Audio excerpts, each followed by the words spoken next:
هذه الأرض ثوب بلون البر والبحر، خيوطه ملحمة للحب الكامن بين تاريخها وإنسانها منذ زمن بعيد. نسجته أيد تتقن أسرار الحكاية، حكاية الشمس حين تصافح الوجوه،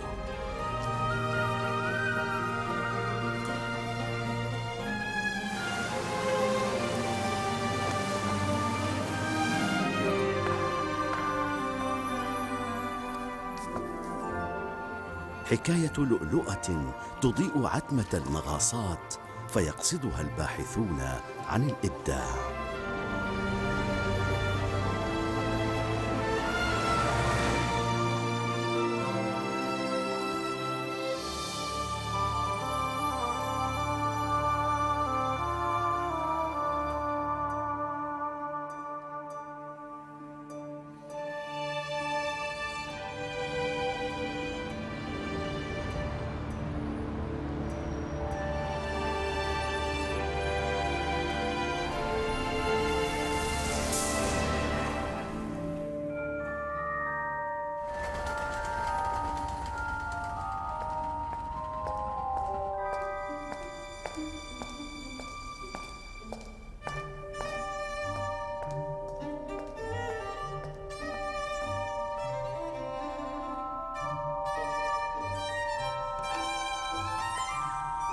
بيب هاكيت واحدة من أشهر مصممي قبعات النساء في بريطانيا.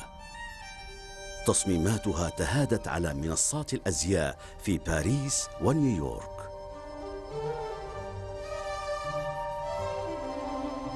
وزينت إبداعاتها طوابع البريد في بريطانيا. امرأة تبحث عن الإلهام في أسرار الزي القطري. الأرض هنا تنفتح على الآخر. I've been making hats for over 15 years and I'm absolutely passionate about them. I don't see my hats as just a hat to wear on your head. I see it as a walking piece of art. Each one tells a different story. I'd found myself in Qatar when I was asked to work in the costume department on the film about the country's founding leader, Yassim. I'll be honest, it was somewhere I'd never thought of going to before, and it was like entering a whole new world. The people I met were amazing and some of the landscapes breathtaking. Since I returned to London, I'd harboured a dream to go back and delve a little bit deeper and learn more about the place. Artists are always out looking for inspiration, and I felt that it would be an amazing opportunity to go back. And so when the chance arose to return to Qatar, I seized it with both hands.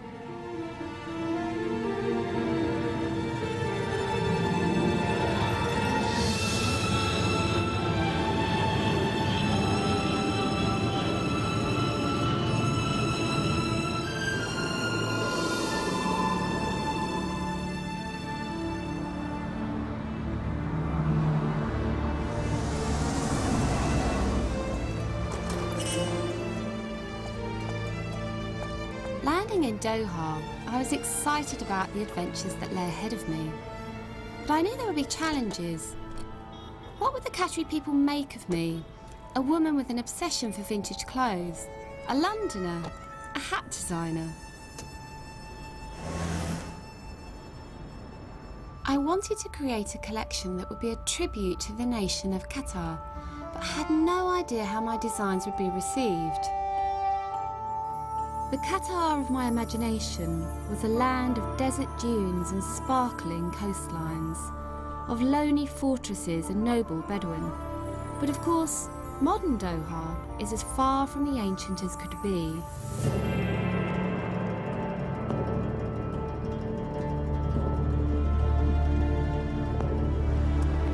It was a year since I'd been here, and the skyline had changed dramatically. The glittering crown of buildings that sparkles on the edge of the Corniche is a visual feast. The city seemed as if it had been transformed in the blink of an eye.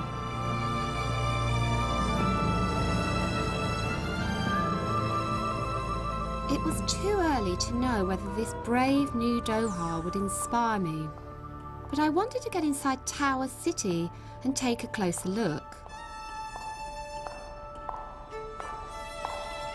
At the heart of the new development stands the Tornado Tower. From here I would have a bird's eye view of the city. I could watch the construction workers setting intricate metalwork. I could see the cars glinting in the afternoon sun as they chased down the Corniche. And I could even see the lone tree of Cedar Island that has become a symbol of Qatar itself. It was the perfect place to set up home. But first, I needed to explore the city.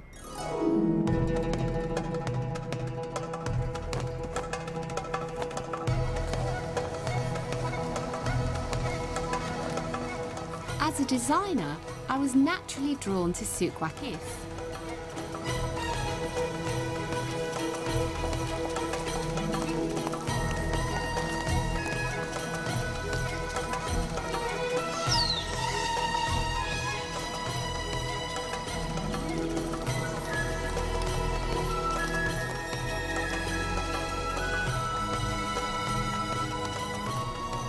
As a European, as a woman who loves colour and plumage, I was naturally curious as to why Qatari women, when out on the streets, chose to cover themselves with black cloaks and veils. Why and how had this custom evolved?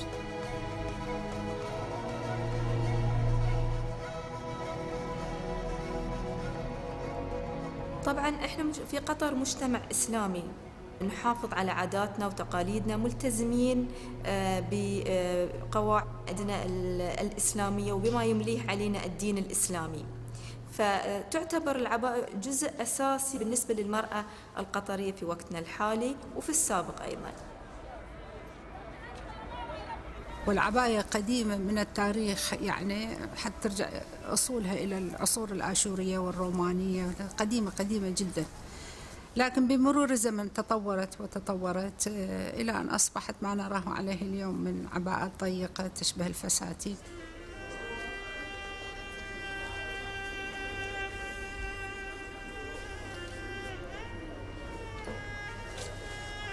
لا يوجد هناك سبب لاختيار اللون الأسود بالنسبة للعباية، ولكنها موروث توارثناه من زمن بعيد.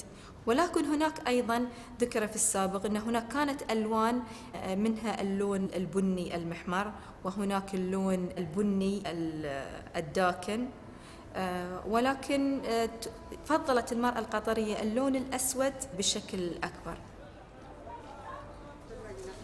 الناحية الفنية أو الناحية العملية، أنه اللون الأسود هو لون ساتر، لأن المرأة العربية تلبس ملابس ملونة وجميلة ومطرزة، فاللون الأسود يلائم كل هذه الملابس، كل الألوان، يتماشى مع كافة الألوان، وهو يغطي وتصبح القضية أنها هي الجمال المخفي.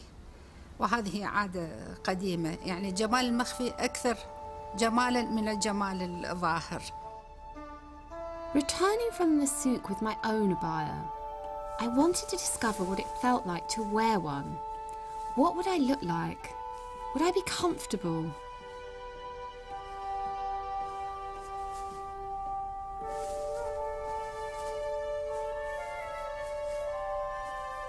I admit it was a struggle to master the wearing of the veil, though even as I tried, I found myself feeling a certain elegance.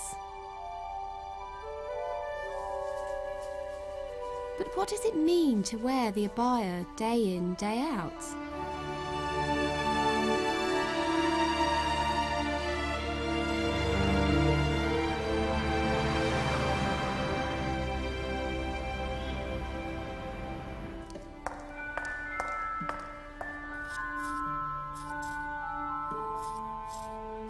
At Virginia Commonwealth University, I caught up with some young graphic design students. So tell me, how do you and your friends feel about wearing the abaya? Depends on the background of the person and how conservative she is. People think that we're forced to wear it, but we're not. We're happy to wear it because it's simple. It symbolizes our culture, our traditions, our heritage. Do you feel that you drew the short straw? Because the men are in the traditional crisp white, which is obviously really good for this kind of sunny temperatures, and yet the women are in black. So how do you feel about that? Well, for me, I don't think about it because I was raised, and when I came, I just saw the men wearing white, and I'm wearing black, so there was no I didn't think about it. So it was okay for me. I love wearing black. I noticed that my brothers started to wear jeans and like baggy things and kind of hip-hoppy things, but then I started to advise them to go back to our tradition and wear the thobe all the time because it's beautiful. Absolutely, I it's totally unique, agree. yeah. I've noticed that a lot of women have so much decoration around the sleeves, lots of diamantes and like crystals. Do you decorate your abayas yourself, or do you buy them ready-made? Sometimes you can go to the souk and see a specific abaya, and then you add your own touches. You would tell the guy who's there, I want to have this abaya, and then change this, add this, so you'll have your own unique design. The way I get a lot of my designs for my hats is generally through lots of travel.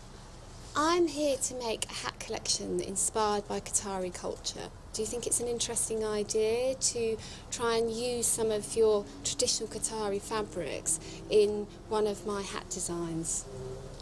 I think it's a very good idea because it's a new thing for us. I think it's a good idea to be inspired from the Qatari culture. I never seen people before very impressed in our tradition. Usually I thought maybe they think it's too much, or it's girls covering their head is not a good thing or something like that. But when you said that you are inspired by our culture, I was very happy and proud. I was impressed by the girls' devotion to their abayas and their creativity in taking something so timeless and decorating it themselves. It gave me the idea to take the black of the abaya and blend it with something else to create my first hat. The question was, with what? My inspiration would come in the Museum of Islamic Art.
I was truly arrested by the treasures on